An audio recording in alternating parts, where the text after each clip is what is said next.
Modern life is filled with finished products. We step into houses, eat prepared meals, and wear complex textiles, yet we rarely acknowledge the human hands that forge them. We see the final outcome and overlook the builder. Consider this riddle from the text. In furrows deep, secrets I sow. As time passes, I watch them grow. Who am I?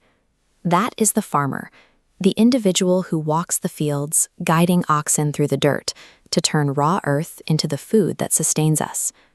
Shifting from the earth to the built environment, another riddle asks, I lay foundations, brick by brick. To build a house, it's me you pick. That is the mason. Every rigid shelter we inhabit began as deliberate manual choices, each brick placed and leveled by a specific person. These vocations represent far more than economic transactions. When we move past the commodity to see the creator, we realize that the foundation of our daily lives is hand-laid and deeply personal. A working nation operates like a massive symphony.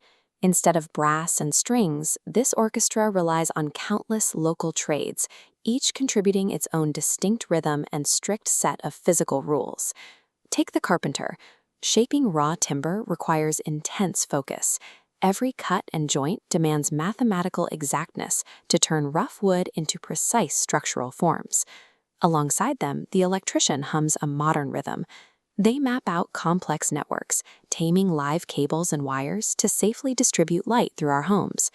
Contrast that with the ancient rhythms of heritage. The potter harnesses continuous motion, molding raw, wet earth into symmetrical, enduring vessels. And the artisan weaver builds a cultural tapestry, mathematically interlocking vibrant threads across a loom to generate distinct patterns. Mastering these raw materials, whether wood, clay, wire, or thread, is a physical assertion of identity. These daily tasks prove that the creator has total agency over their materials. Many trades take place far outside the workshop, forcing workers to confront the unpredictable forces of nature. The boatmen endures the open sea. They balance on shifting waters, cast their nets into the tide, and return to shore with both food and the hard-won experience of the water. Inside the kitchen, the cook harnesses fire. They manage intense heat to transform raw ingredients into warm, nourishing meals, maintaining a vital rhythm of survival. The shoemaker's endurance is often unseen. By cutting and stitching tough leather, they provide the sturdy soles that allow the rest of the nation to walk, run, and dance across the land. The source poem notes the exclusivity of this labor, describing these workers as each celebrating what belongs to them and to none else. This friction against the elements ensures that localized traditions survive. By maintaining these specific, manual skills, these trades remain rooted in their communities rather than fading into anonymous processes. The carpenter's saw, the mason's trowel, and the crackle of the cook's fire overlap to form a single, unified roar of continuous creation. This is vocational identity, where the work and a person's self become one. As the poem says, the voice of the vocation is the voice of the person's identity. Interlocking these specific lives constructs the tangible identity of a nation. The evidence is in the verse.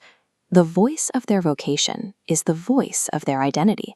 I hear Bharat celebrating the varied voices I hear. Mass production offers a sterile alternative. Machines manufacture goods, but function without the human history, endurance, or cultural pride required to make a craft meaningful. Honoring a brick laid, a net cast, or a pot spun recognizes the individual human agency that builds a country. In these varied skills, we hear the enduring identity of a nation speaking through its work.